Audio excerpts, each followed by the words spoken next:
Board. I'm John Clark, the administrative proxy for the fabulous First State, and let's move right over to the agenda. Does anybody have any additions or changes to make to the agenda? Seeing none. Proceedings from the November 2015 meeting. Does anybody have any changes to make to those? Seeing none, the agenda and proceedings are approved by consent. Our next item is public comment for issues that are not on the agenda, and I've been told that Mr. Corey Hinton would like to address the board. Is he here? Oh yeah, there he is. The public microphone is in the back there, Corey.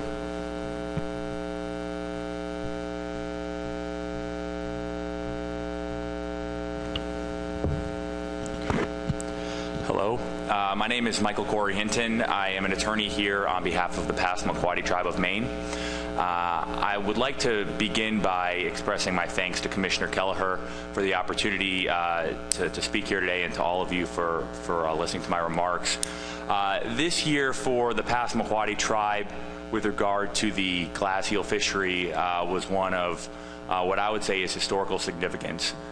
This year the tribe had an allocation of well over 1,000 pounds of quota, which we fulfilled several weeks ago. It was a very active fishery, and for the first year in several years, I would say that this season went off largely without hitch. For the first time in as long as I've participated in this fishery on behalf of the Passamaquoddy Tribe, we managed the fishery as a tribe pursuant to a memorandum of understanding with the state of Maine, something that the tribe had pursued for several years. And I would say that this model of co-management worked extremely well this year.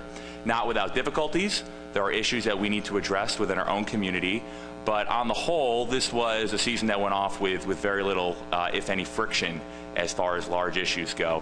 The Passamaquoddy Tribe looks forward to building its presence with the ASMFC, and I understand that there will be a meeting in Bar Harbor at the end of this year. I believe that'll be in November.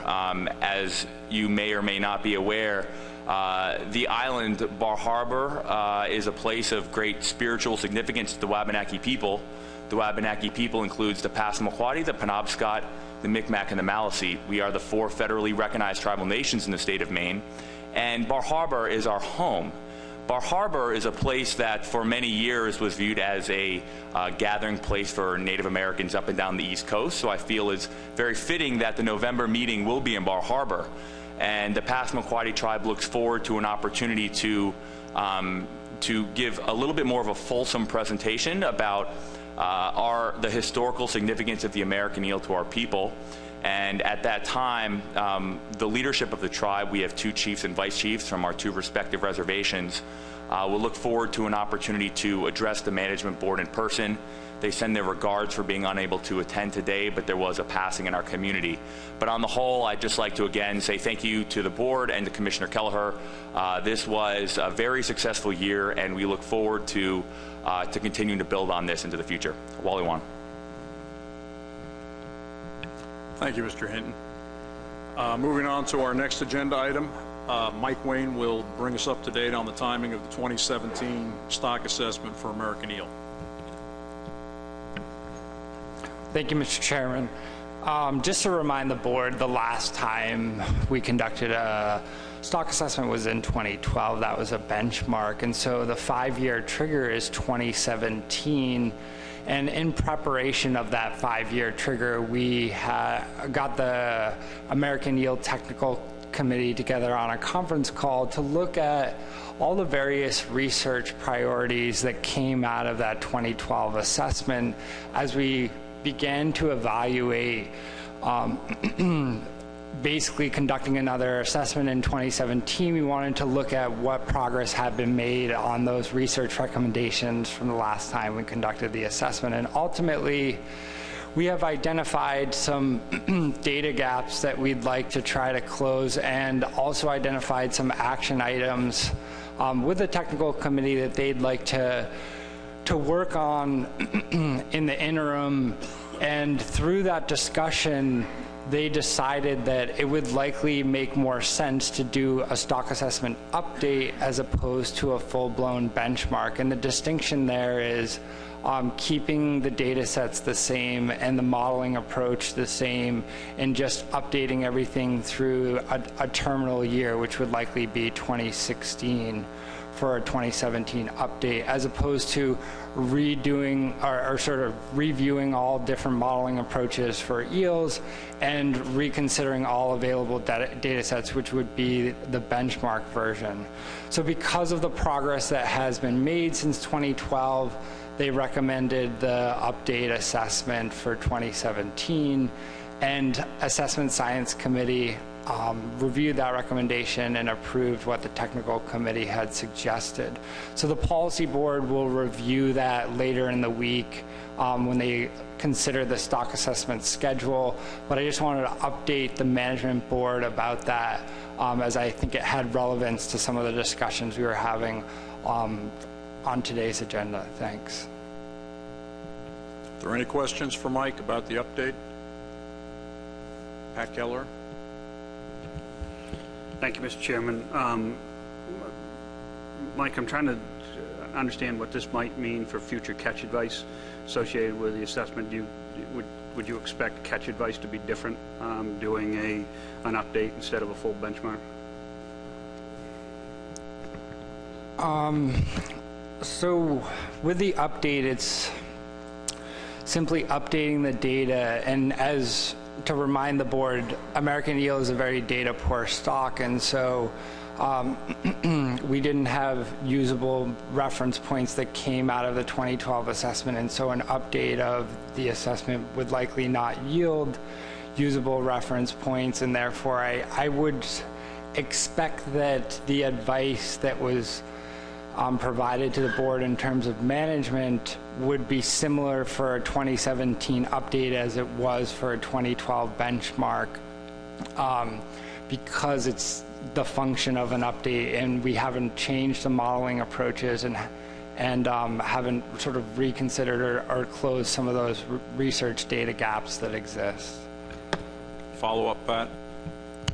Yeah, Mr. Chairman, with the understanding that this is a very data poor fishery, would it not make more sense to look at potentially tasking the TC to try to determine what we should be trying to gather for additional data, and then do a full benchmark at a later date? I'm thinking back to the long discussions that this board had regarding catch advice, and frankly, at the end of the day, the catch advice for both yellow eels and glass eels was not based on the assessment. It was based on some uncertainties associated with a potential listing of American eel. It was based on, for glass eels, Maine willingness to voluntarily put a 35% reduction in glass eel harvest on the board.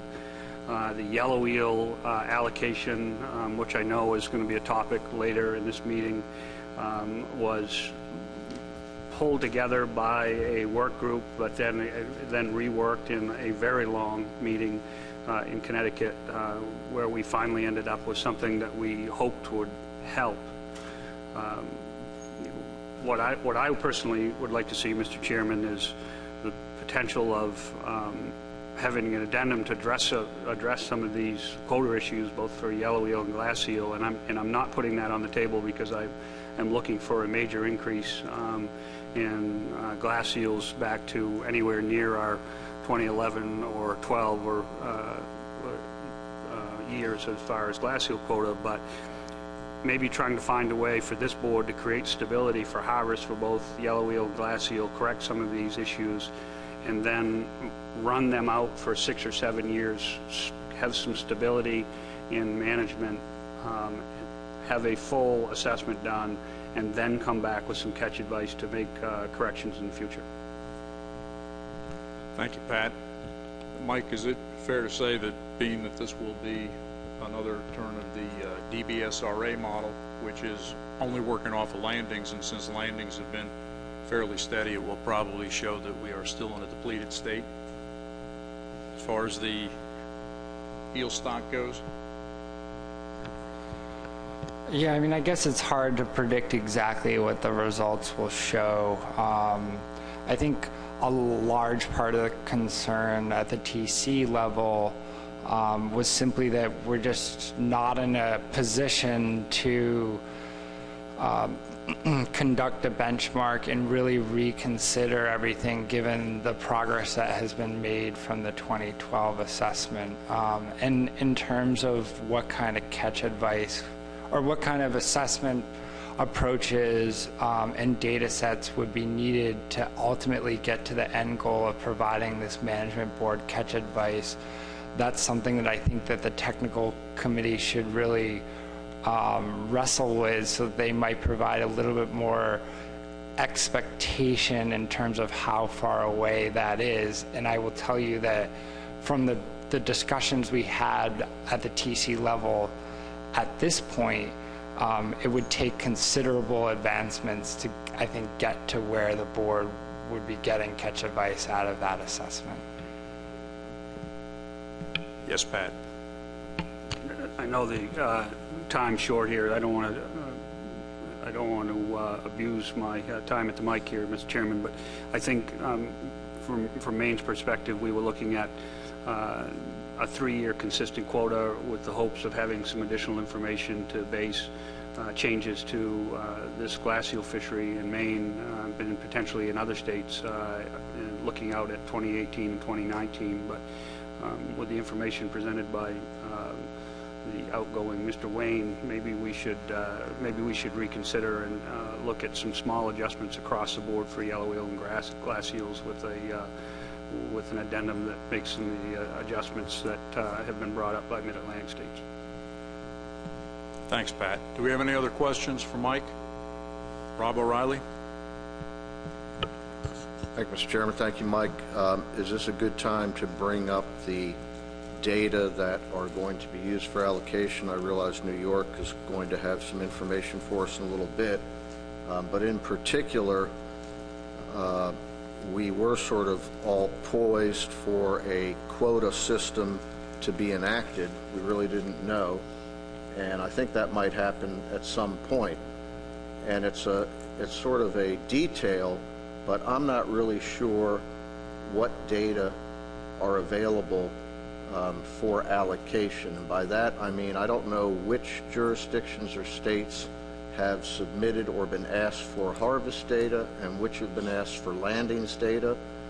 There is a difference. So for example, I think in the past a lot of the states beyond Delaware perhaps maybe had landings data, and we need to figure that that should be streamlined for everyone. So I'm requesting that at some point there be a look at the data sources and make sure they're the same.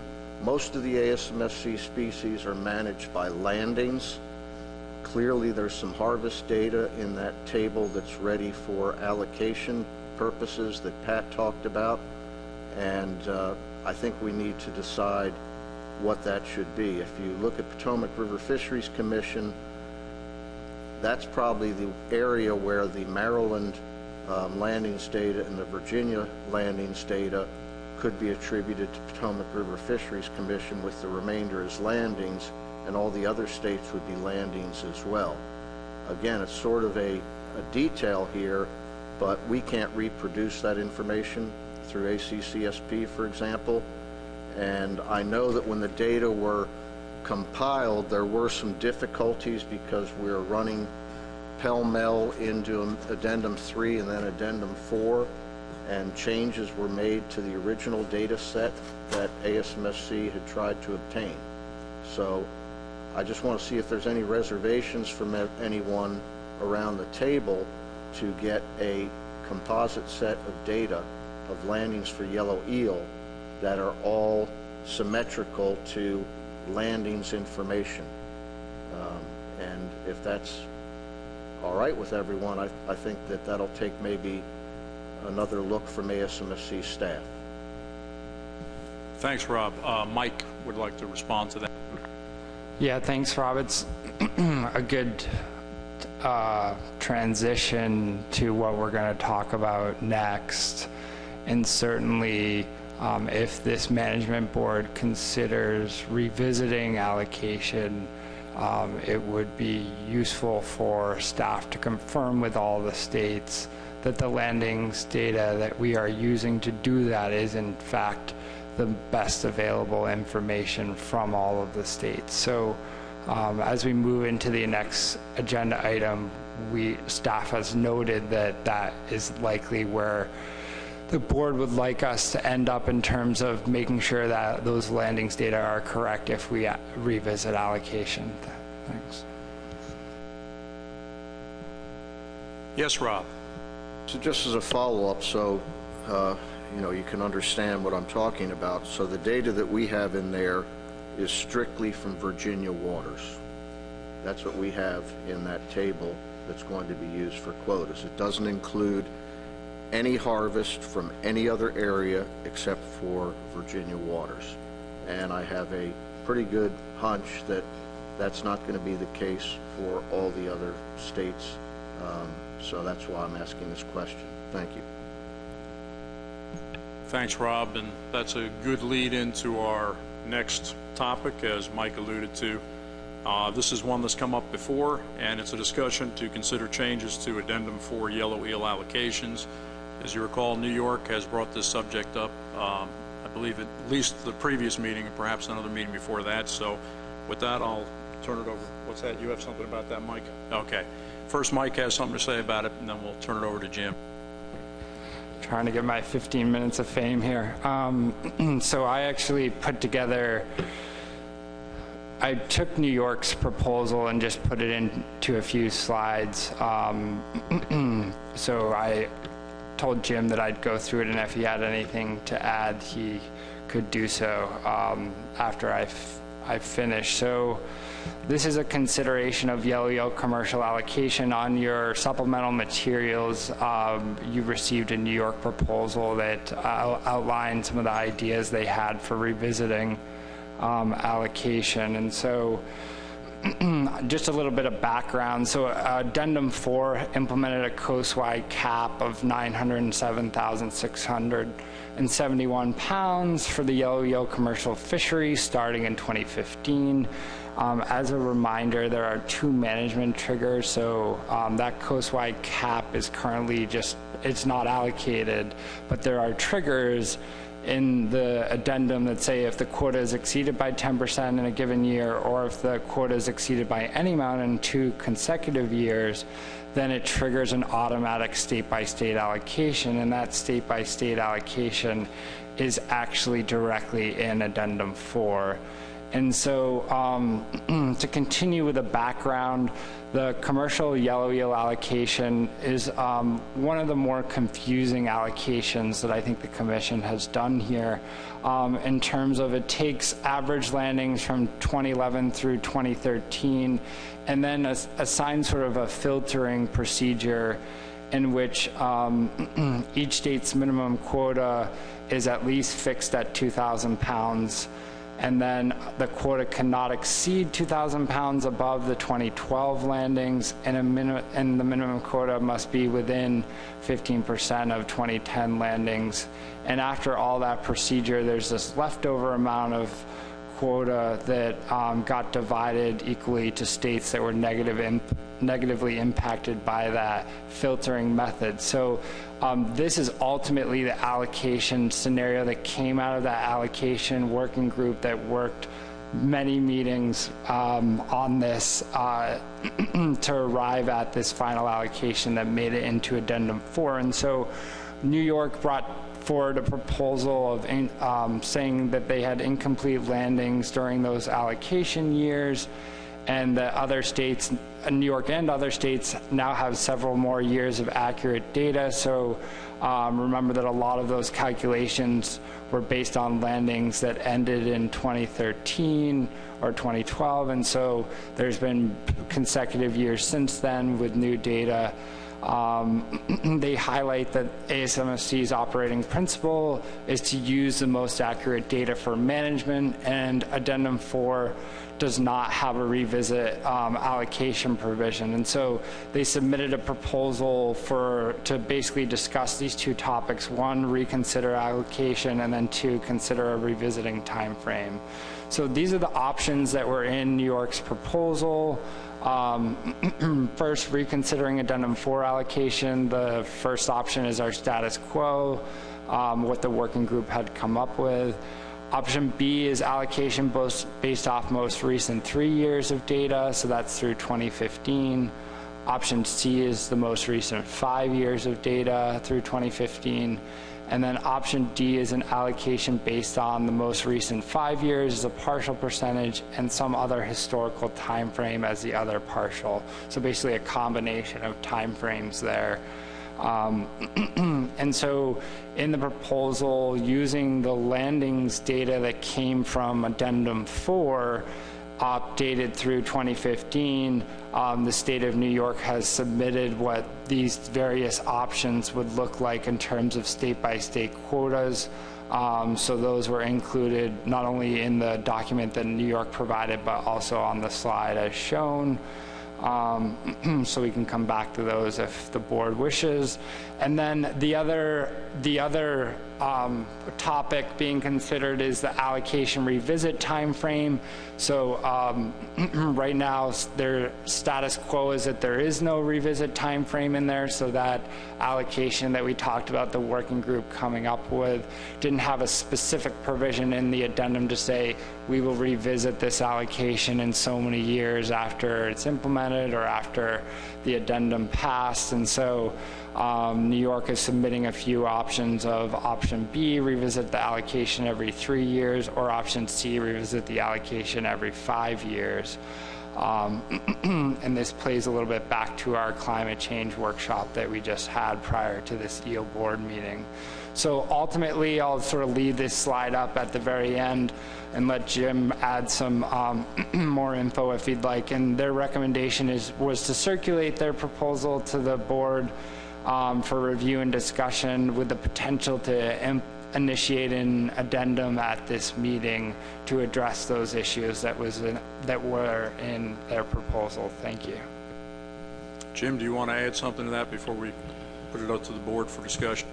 Just a couple of comments, and Mike, thanks. That was a terrific, summary. You did a really great job. We're going to very much miss you when you go on to bigger and better things.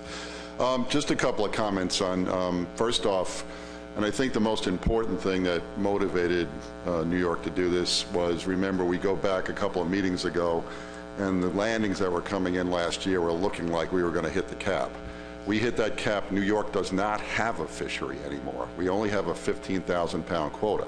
Again, mea culpa, we didn't have the landings data, but now we pretty much documented we have a fishery that probably lands in the 40 to 50,000 pound range per year. So again, we hit that cap. New York's fishery is just shut down, and there's no savior to that, because essentially there's no transfers at that point. That's how we've survived, and we've actually gotten more accurate landings under this.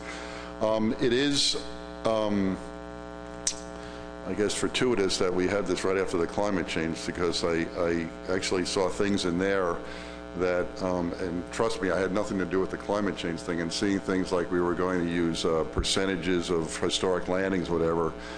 Maybe great minds think alike, I'm not sure. But what we're really looking at doing is, if we follow from that climate change and the allocation part of what we're really going to have to get into, this is sort of a baby step. The bigger allocation issues on things like bluefish and summer flounder and menhaden and so on and so forth are going to be a very big lift. This is pretty simple in some respects, because all we're looking at is the recent data. And we're just going to take that most recent data and try to do just a tweak to that. We did put down the, how that would change the individual states, and, quite frankly, there's not a lot of flux in that. Most of the states stay pretty close. There's a couple that go down, some of them go up. But again, I think this might be a good first step to just get at maybe talking about allocation where it's like almost a four-letter word. Everybody gets crazy about it. They understand the pain that everyone goes through, especially this. When they went through this, I was not on that work group, but I understand how difficult it was and probably why everybody's reluctant to try to do this. But again, this is a simpler step to that. So I think I'll leave it at that, and maybe we can get some discussion on this, and then we'll see where we're going to go. Thank you, Mr. Chairman. Thanks, Jim. Before I open it up to discussion, one thing that was not put up in this proposal and Pat Keller brought up is we could also think about the coastal cap.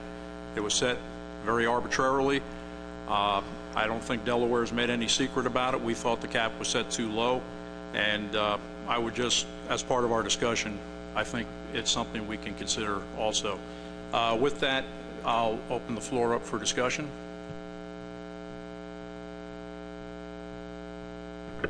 Thank you, Mr. Chairman. I don't even know where to start. I agree with your thought process on the quota itself.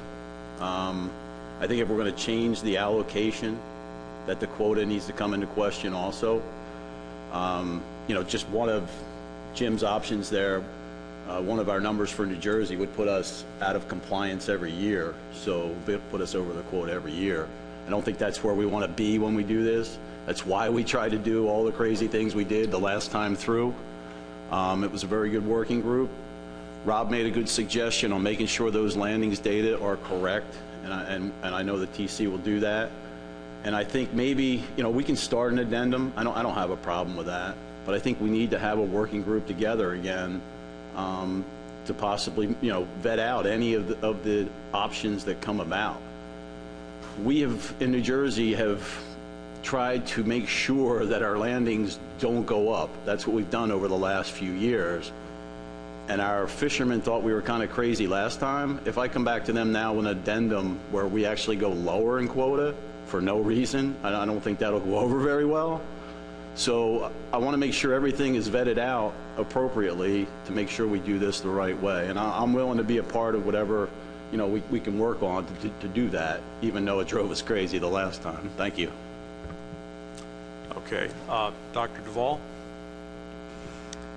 Thank you, Mr. Chairman. So I think one of the differences between this conversation and the one that we just had during the climate change workshop is that, you know, this is not something that's being considered due to a shift in distribution to climate change. I mean, this is being considered due to data collection. And, you know, I feel Jim's pain that, you know, landings were not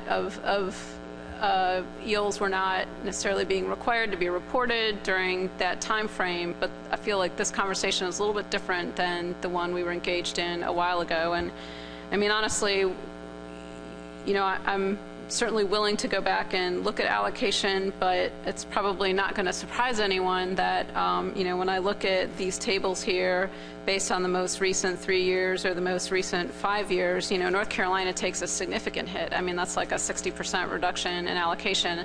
And I sure can't go back to my constituents and say, oh, yeah, you know, we just did this. So that's, I think there, and to echo the words of Mr. Luisi, I think, you know, being creative in this process is, you know, what we need to do. And quite honestly, when I look at, you know, options B and option C, I mean, we've exceeded that just in the past couple of years, and quite frankly, in about 75% of the last 18 years. So that's pretty concerning to me. I would rather see something that's more of a combination approach, where you're looking at perhaps a combination of historic as well as more recent landings. I know that doesn't speak to the problem that New York is trying to address. One of the other things that we've talked about in the South Atlantic is looking at a common pool allocation that would be accessible to, you know, we were talking about commercial and recreational sectors in the South Atlantic, but this could be something that would be accessible to any state if they start coming up upon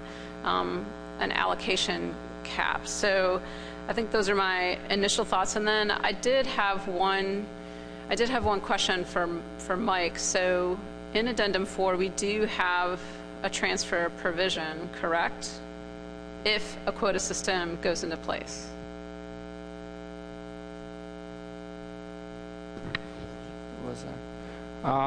That's a good question. John's telling me there was. Let me check that while the discussion continues. You know, we obviously haven't triggered allocation, but let me look it up. Mr. Chairman, so I guess just in looking at it, I see, looking at the final version of Addendum 4 and evaluating there are a couple paragraphs on transfers that if a state-by-state quota system is implemented, that any state or jurisdiction may request approval to transfer all or part of its annual quota. So I think, you know, I guess I would urge us to consider transfers, you know, as a very important piece of any conversation about allocations, because that certainly has helped states and jurisdictions out in the past. Thanks, Michelle. I have Rob and Lynn. Roy. I guess, thank you, Mr. Chairman. And while you're looking for that, I seem to remember that when we had these discussions before, the 2,000 pounds for certain states that had not had very much landings, that the discussion was, well, you'll have something to transfer. So there must be a transferability built in there somewhere, although I haven't looked, you know, for a while. But, you know, it does sound sort of painful. I don't want to arm wrestle with Pat again down there, not that we did before, but I think it's worthwhile to take a look at this. I'm trying to remember everything that got us to this point, and it seems that we had technical committee advice that I thought was keep it about 10% below 2010.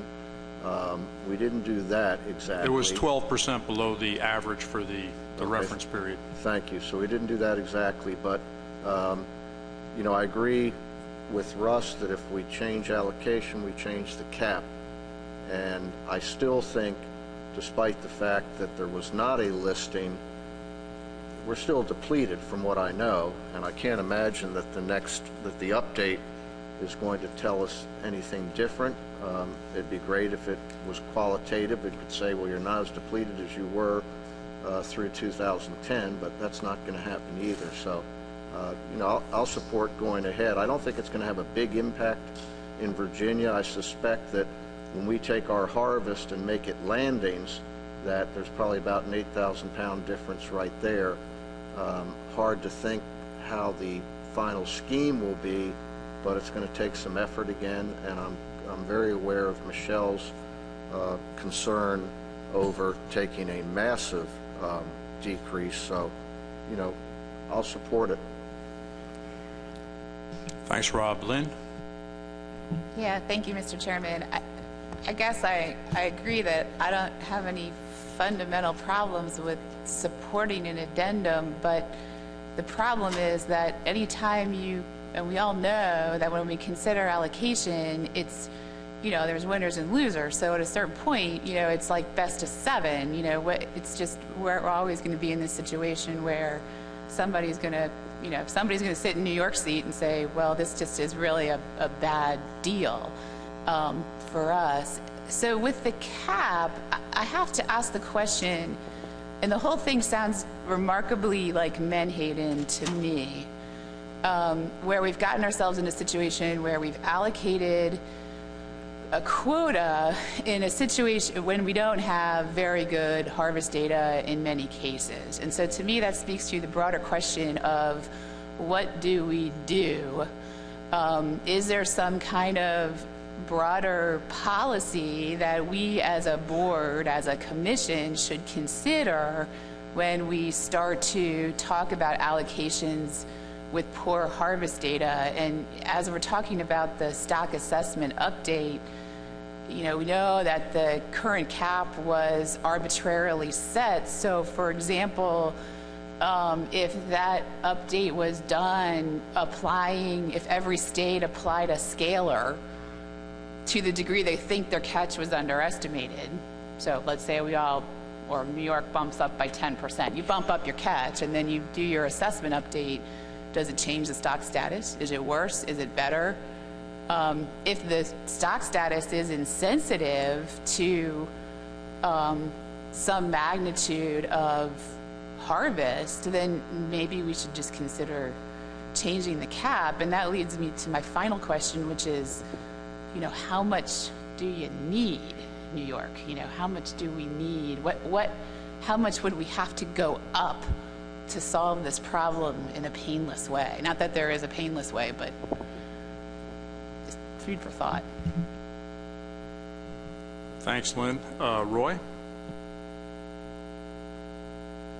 Thank you, Mr. Chairman. I debated whether to hold this point for later, but I decided to make it now so it can be part of the thought process. In any allocation scenario, using 3 years or 5 years of the most recent data, one problem with that is our management of other species has impacted our eel harvest. I'm referring specifically to our management of horseshoe crabs. And if we look at the data, for instance, for New Jersey and Delaware, that we see between, looking at 2006, 2007, and then years since then, the combined landings, as shown in Table 2, dropped off appreciably, and I suspect a lot of that could be to the non-availability of female horseshoe crabs as the primary bait for American eel. And also, in the case of New Jersey, a total closure of their horseshoe crab harvesting, that had to impact their eel industry. So we should, in my view, take perhaps a longer-term view rather than the 3 or 5 most recent years. So I just wanted to throw that out there for part of the thought process. Thank you.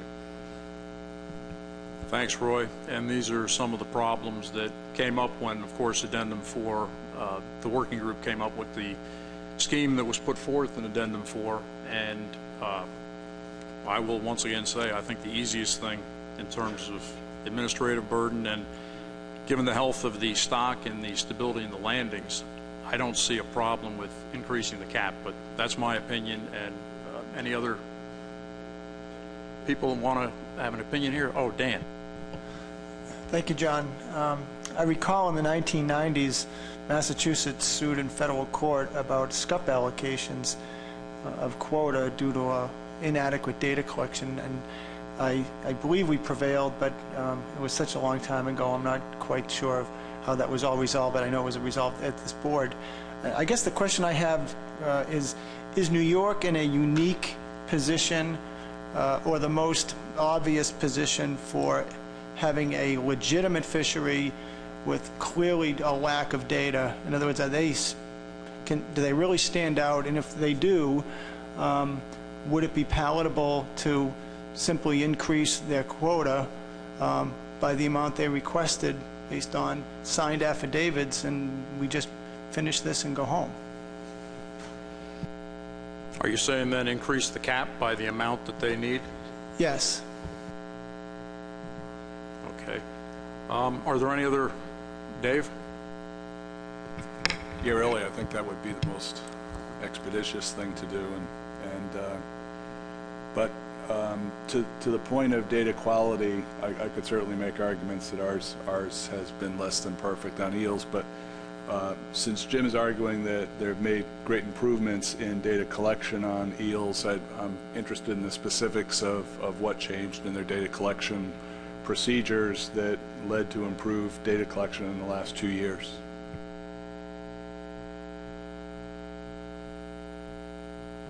So are there any other comments? Yep. I'm sorry, Mike was sidebar with, you want to just repeat that, Dave? Yeah, it was a question to Jim. With your indulgence, Mr. Chairman, we had was more a voluntary, issue back in 2010.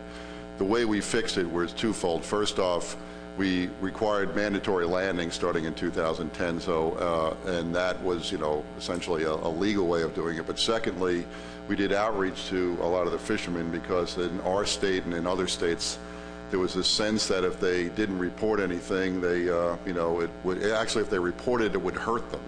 we finally got them to the understanding that if we're going into quota management with allocations, it's the exact opposite. If you don't report it, it would hurt you. So I think those two combinations of mandatory reporting and that outreach, that we're trying to manage the fishery to what we actually need, not what you guys think we should, that you should be telling us, I think got us to where our, the numbers we have now seem to be pretty accurate to what we think the fishery is. Bob? Thank you, Mr. Chair. Following up on Dave Simpson's line of questioning anyway, Jim, I also have a question regarding your understanding of the percentage of your landings that are silver eels coming from the Delaware weir fishery. Is that a major factor in what you're seeing in your total landings? We actually, when we did the silver eel fishery, we know part of that is yellow eel, and we're doing part of the we were doing some monitoring with that on those landings to try to determine how much is yellow versus silver eel. So I don't know the answer to that, but I can get that, Bob.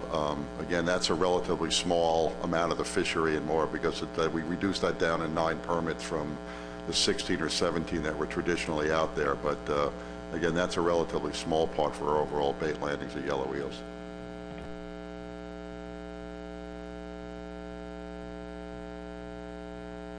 Michelle? Thank you, Mr. Chairman. So, I mean, just looking at the table of states' landings from Addendum 4 over time, I mean, there's quite a bit of fluctuation, I think, from year to year within all of the states. So,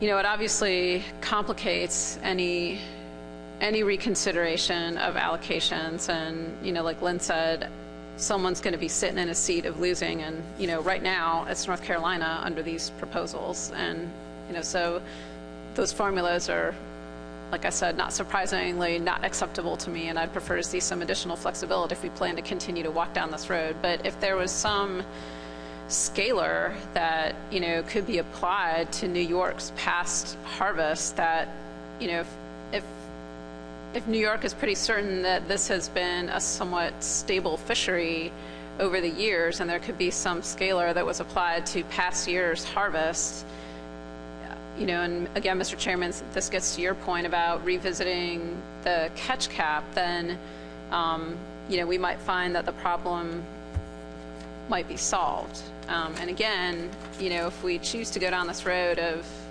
an addendum and revisiting allocations, I would request that this go back to the technical committee as well. I mean, certainly it might require a group of the board, but I would ask that it go back to the technical committee as well. And, I would, again, also ask that we consider the fact that there are quota transfers as well. Thanks. And let's see, did I see Rob? Yeah, so Virginia's right where Lynn and Michelle have placed us, not personally, of course, but where the process placed us. And I was on the record last meeting to indicate that somehow through the machinations of the 3 different pieces of Addendum 4, when it settled out, we were at our low point, which was 2010. That's the 78,000 that you see up there, despite the fact in the last couple of years before 2015, we're up to 115,000 pounds. So despite it all, I think we need some way to make sure that if this cap doesn't change and the trigger is pulled, New York is sitting in a precarious position, and I think that that's probably something that is the biggest issue here today with this particular proposal. So how we do that, whether it's the suggestion to just bump New York up and bump the cap up, that's certainly pretty straightforward. At the same time, I have to tell you, Virginia's in a tough slot, and we've been in a tough slot since this was adopted. And once we relook at the data, I think that will help, at least in Virginia. I don't know who is, wary of having landings data, but I suspect a lot of that is already landings data. And then the last thing to mention is mentioning data gaps. You know, we had to, I don't know what other states are doing, but I know we had to have a permit. Everyone had to undergo the mandatory buyer reporting, harvester reporting, and then you've got self-marketers out there. So these are folks who do the harvest. They find their own way to sell that eel, and they have to be captured as well. So, you know, that's really, you know, taking mandatory reporting and going one step more to make sure that you don't miss anybody. Thanks, Rob. Well, sounds like we're in a bind of our own making here, and there's been plenty of suggestions here, but it doesn't sound like we have anything that satisfies everybody. This is a possible action item. Would anybody care to move forward with an action on this item? Jim? Well, almost. So now I've got two options. I mean, I like Dave and Dan's suggestion to do the quick fix on this, but I don't know what number I would even ask for right now. I'd have to go back and look at, you know, it's like Lynn's question, how much do we need? I know it's somewhere between 35 and 50. I don't know what that number is. And then I don't know how easy or difficult that will be arguing over what the amount I need is. So that's one option. The other option was, and I was doing this a little on the fly, or amending this on the fly. The other one would be to initiate an addendum, but after the discussion, do an addendum to do both things, increase the cap and revisit the allocation.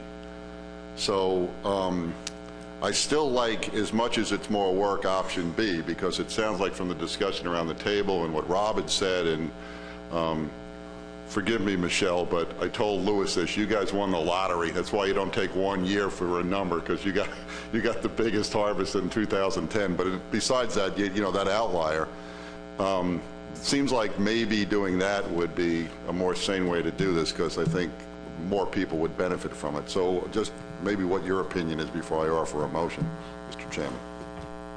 Well, I think I've been pretty clear that I think that, as I said, that we've gotten ourselves into a bind on this. I don't think, even if we did go to state-by-state allocations, I don't know about other states, but I know it would be a real bear to administer this in our state, and I'm sure that's the case in several others. I've made no secret of it. I think when you look at the landings data that's presented in the addendum, it's if you didn't know anything else about this fishery, you'd say, wow, that looks like a very sustainable fishery there. We're at about the same amount.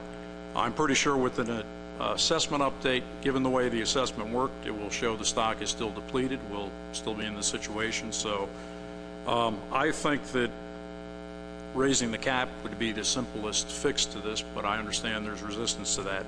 But any other suggestions here? Lynn?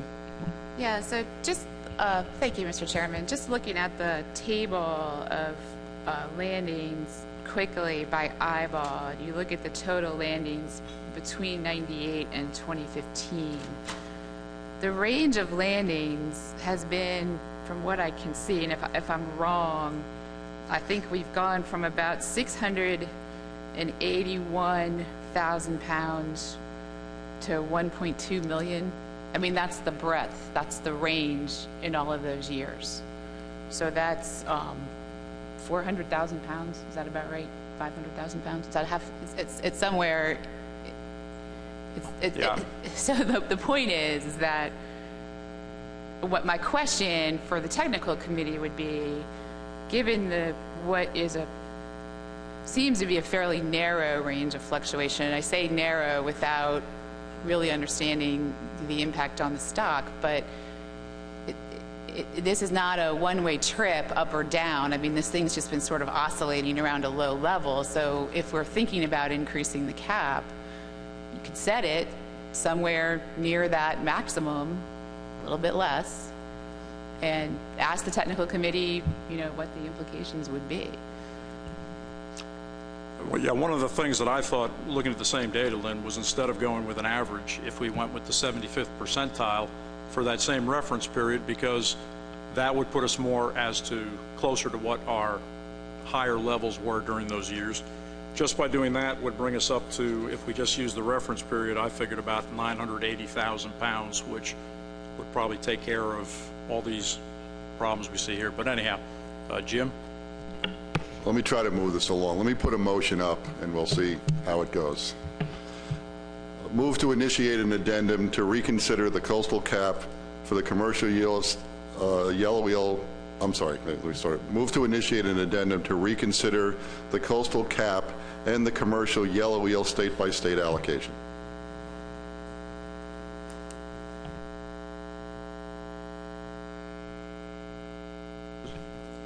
Dave Borden?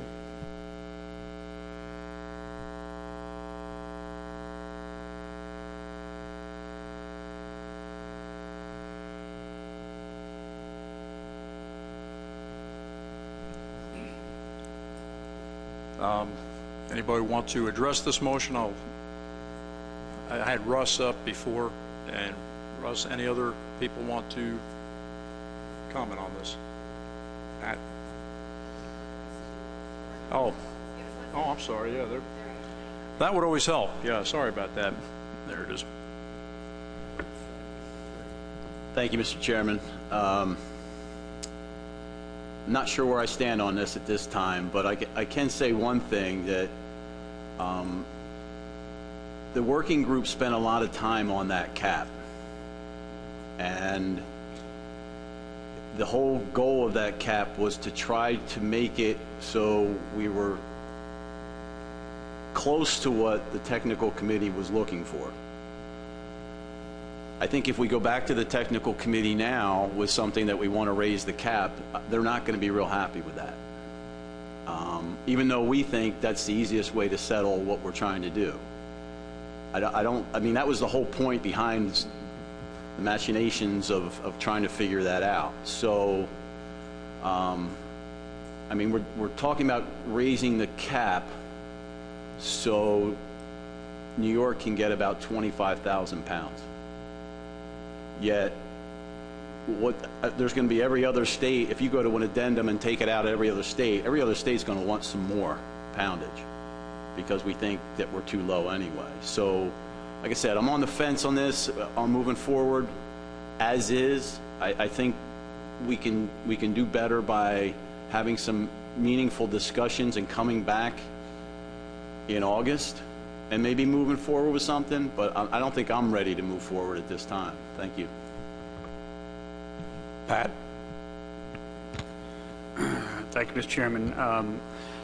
I think to Russ's earlier point, and follow along with that line of thinking, the way to move forward here may be to reconvene a working group to work through the details associated with these allocations, and I would include the allocation of glass eels within those conversations. Thanks, Pat. Richie? Thank you, Mr. Chair.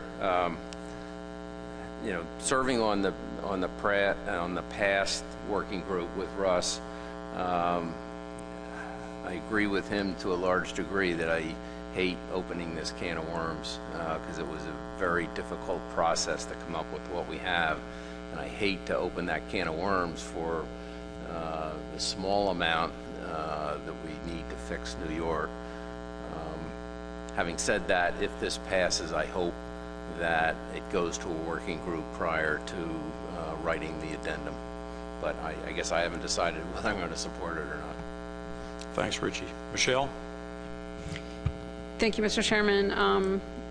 I'm on the fence like Russ. I was not part of that working group, obviously, but I also wanted to address Jim's previous comment about 2010 being an anomaly for North Carolina. I would disagree with that. I mean, we have, during that time series, landings of 124,000 pounds, 118,000 pounds, 102,000 pounds, 169,000 pounds, 126,000 pounds. So I would not say that 2010 was an anomaly. I mean, certainly, it was a jackpot. I will definitely give you that, but I would not consider it an anomaly. So again, I'm on the fence. I'm more inclined to agree with Russ that perhaps, coming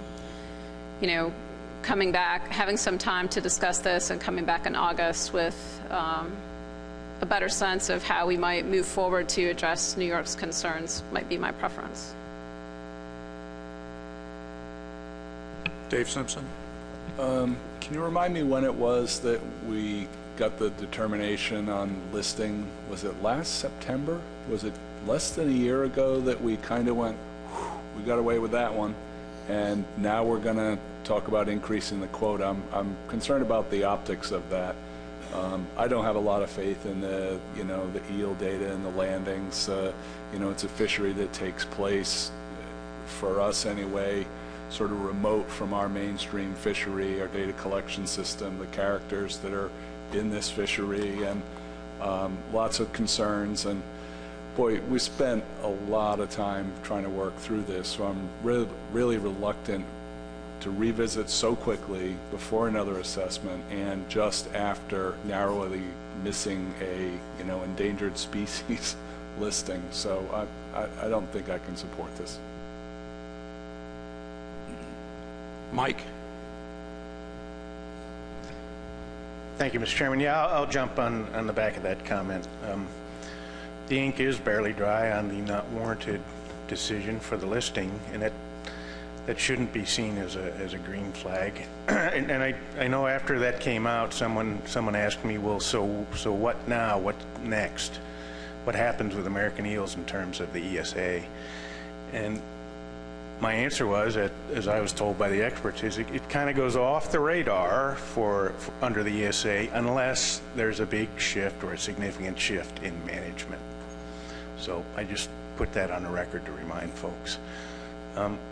Another comment I have, it comes as no surprise, I'm sure, that the service would not support an increase in the cap right now. As far as I know, and Mike, correct me if I'm wrong, the current advice from the TC is to reduce mortality on all life stages. So to talk about increasing the cap, of course, flies in the face of that.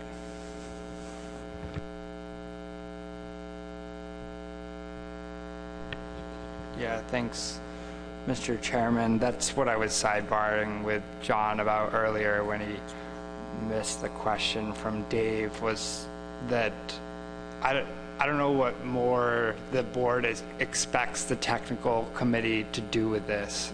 This went back and forth with the TC and the working group, as multiple board members have mentioned around the table, and they made a recommendation that's below the current cap right now. So I don't know what more the TC will be able to give this board on this topic, and I just wanted to reiterate that point so they don't hate us going back and asking them to look at this again without having told the board that they spent a lot of time on this, and it's not likely that their recommendation would change just because the board's reconsidering the cap.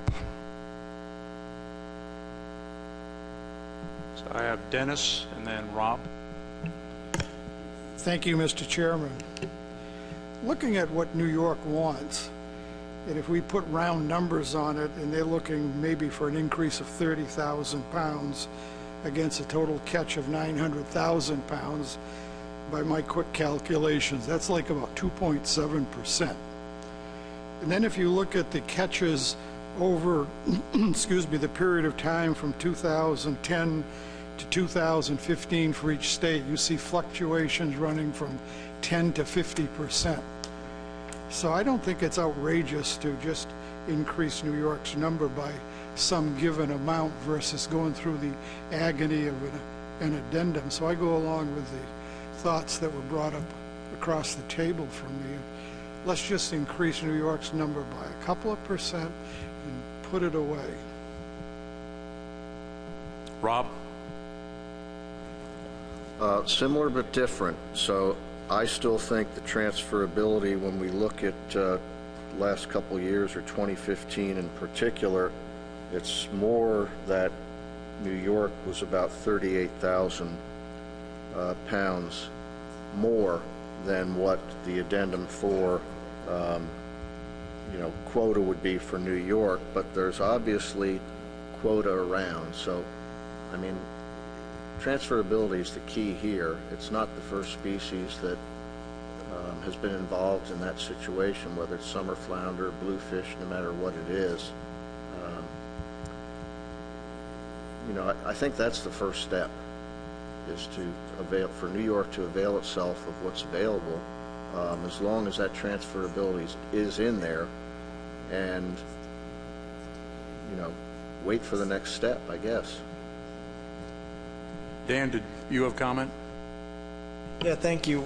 I do plan to vote against the motion, and just to reiterate, I would support in August a motion to enhance the quota by 30,000 pounds or something close to that, with sound documentation by the state of New York that that fishery has been operating during the critical time period.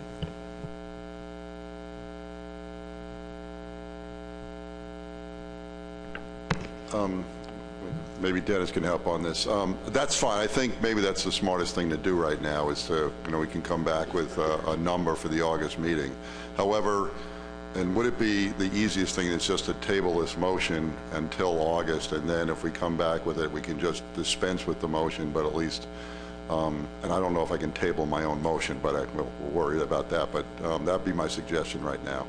Table it, and then we'll come up with a number and an alternate proposal for August, and if that doesn't go, then we'll go back to this. Sounds like a good suggestion. Bob? Thank you, Mr. Chair. I just want to make sure that if we do follow through in the way that's been suggested, that we don't get ourselves caught up in a situation. And so I need to ask the question, does the addendum allow for the adjustments of state-by-state quota amounts through board action versus through a change to the addendum?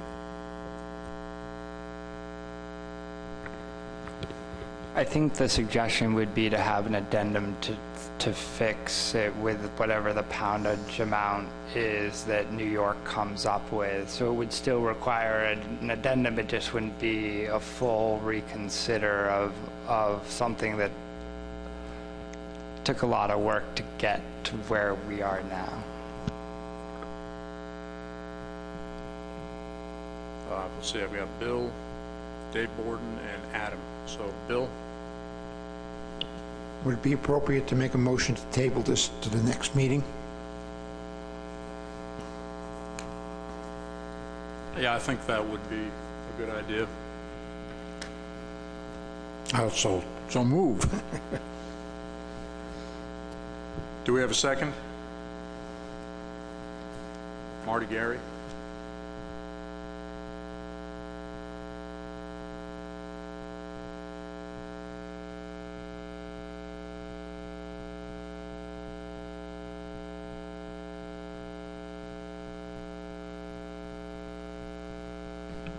Do we want further discussion, or? Okay, no discussion at this point. In that case, do we need to caucus, or should we just vote on this? Are we ready? Any need to caucus? Seeing none, is there any objection to this motion? Seeing none, then the motion is tabled until the August meeting.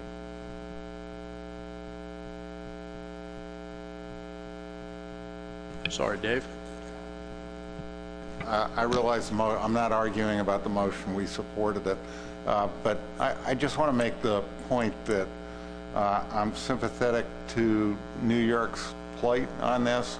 But I would note that we have 5 states around the table that all have difficulties, that are talking about kind of core flaws in the original conceptual framework.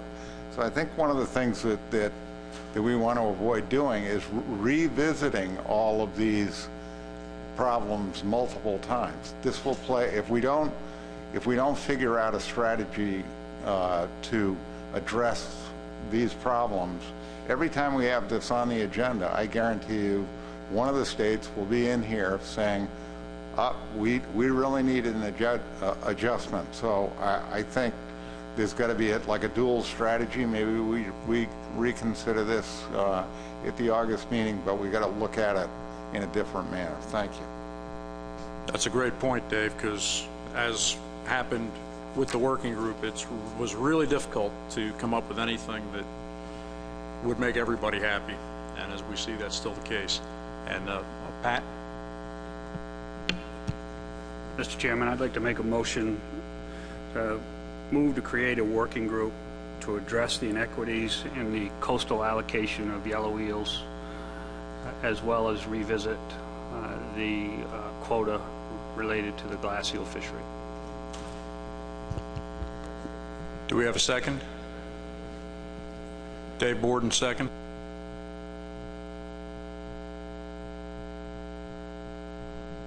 Any discussion of the working group proposal?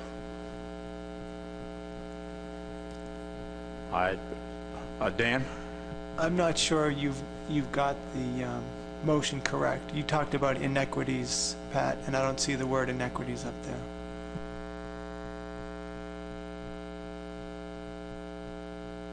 Just wait till the motion is up on the board.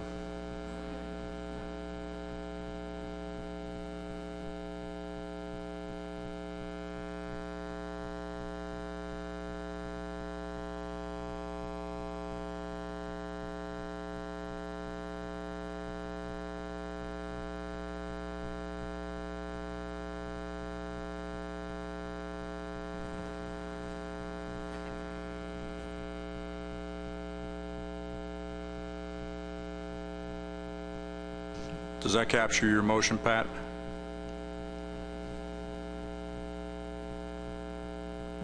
Yes, it does, Mr. Chairman. Richie? What is the definition of inequities? In other words, what are states going to come forward with what they feel is not correct, both in the glass eel and yellow eel fisheries? I'll refer that to the maker of the motion. My intent is to try to address to open it up to a working group to visit all of the issues that have been brought up around the table here today. Richie?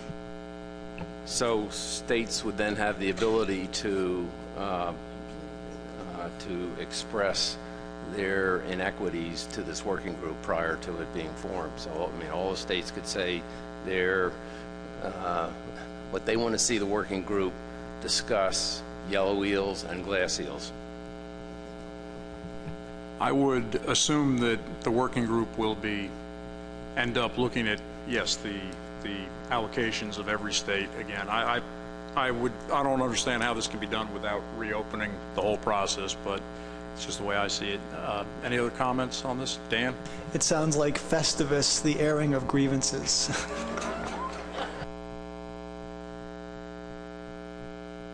Eels and Festivus, it's a great combo. Any other comments? In that case, oh, I'm sorry, Dave. I don't know, we are just emboldened by the lack of action on the endangered species front, but I suppose revisiting glass eel quota means that my partner representative Minor will get another opportunity to open a glass eel fishery in Connecticut. I mean, that's what I'm sure he will have in mind. Very lucrative fishery, and we have certainly have the resource in our state, so we'll be contemplating that if this passes. Thank you. Adam, and then Tom. So a clarification on this, addressing the inequities of the coastal allocation of yellow eels might include increasing the quota as a mechanism of achieving that? Or are we talking about purely going back and looking at the allocations? Go ahead, Pat. Again, I've heard many different thoughts about how to address this, for either even increasing the quota specifically for New York, to try to address it for, as Dave Borden said, there's potentially 5 other states that have concerns, and it could include the intent of the options that were presented by Mike on behalf of New York earlier. I think the idea is to have a working group. The working groups usually try to have as much flexibility to try to look at these issues as possible. We're short on time here today. The idea would be to try to have that conversation and bring back a more focused plan to this board at the next meeting. Tom? Yeah, I'm having a problem with the word inequities. It's not inequities that basically cause this problem, it's poor record keeping by the states. And so I'm looking at that, it's not inequities, that nobody basically did anything wrong.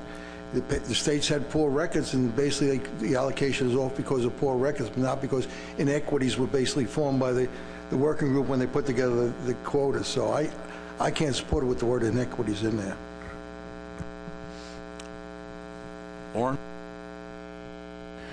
Yes, thank you, Mr. Chairman. I don't see the word justification anywhere on the screen, but I would be very concerned that the working group also present a very solid justification for their recommendations from a conservation perspective.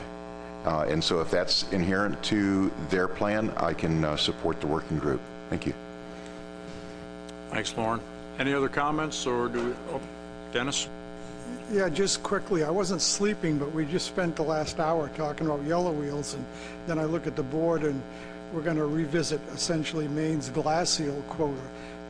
I mean, to me, the subject that we've been discussing is yellow wheels, and if we want to talk about glass seal quota, I think there should be a discussion amongst the board for the need for that prior to us putting it into a motion to have a working group go to work on it. So I cannot support this motion. Okay. Are there any more comments, or is it time to call the question? Seeing no more comments, why don't we take a minute's caucus, and then we'll call the question. Thank you.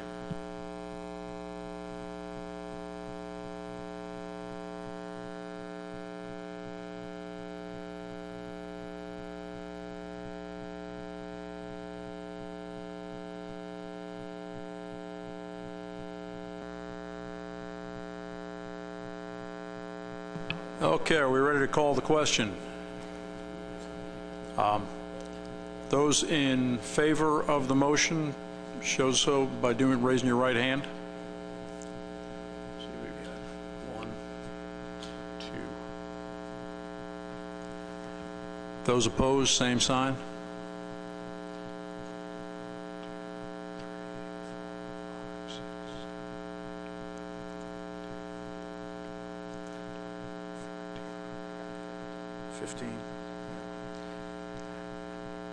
Any null votes?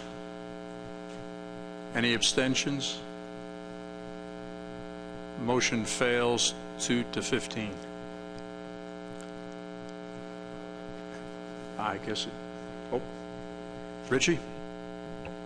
Could we request New York to come back to us with a tighter figure on what they're looking for, and then the justification for that figure, if they could document how their record keeping did not allow them to have the proper quota. So if there could be, some proof of how that record keeping was inadequate, and then we could look at that in August and then make a decision whether we want to go forward with a working group or try to solve it just within, solve just that or other quota issues. Thanks, Richie. I think that clarifies pretty much, Jim, I think that's pretty much what you were planning to do, but that stated it very nicely. Are we finished with this issue? Because as of right now, in August, we'll be coming back to this. We have the tabled motion, and Jim will be bringing much more information about New York's landings. And so, Richie, my word and my good looks are not good enough, or is that just That's a start. Okay, thank you. So now we'll move on to another item of business. If you all recall, back in the last meeting, we approved the North Carolina's glass eel aquaculture plan, and Michelle has an update on that, and I believe a request. Thank you, Mr. Chairman. This will be very quick because I have a plane to catch, but as the chairman noted, at the February board meeting, you all approved North Carolina's request for an aquaculture plan. That also required our state commission to provide a declaratory ruling to the applicant to allow him to possess undersized eels that were below the 9-inch minimum size limit, harvested from within North Carolina. He'd had a declaratory ruling to, purchase glass eels from either South Carolina or Maine, but he did not have one from our commission. That, unfortunately, he did not receive that until March 21st, or March 22nd, actually. So he made his first attempts to fish on March 24th, which is mostly after the glass eel season or the glass eel run is over. So he did set nets for 3 weeks of fishing. He did not harvest any glass eels. During that time, he set nets in, let's see, two major sites in the southern part of the state, and then one set of sites in the central part of the state, creeks in the Neuse River.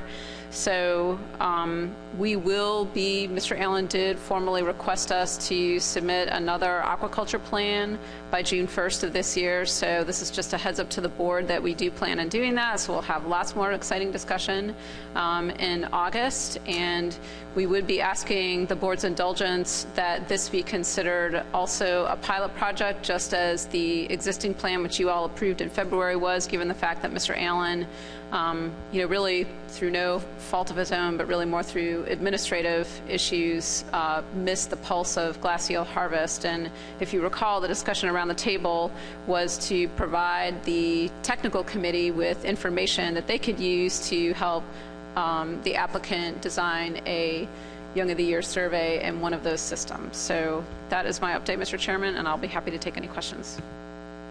Thank you, Michelle. Do we have any questions for Michelle on this item?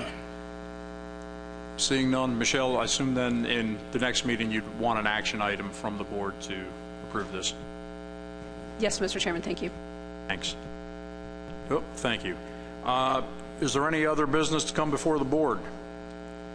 Seeing none, I will entertain a motion to adjourn, and we have that, so we are adjourned. Thank you. Everyone, the annual Awards of Excellence reception is out in the hallway right here starting at 6 o'clock, so about 15 minutes or so.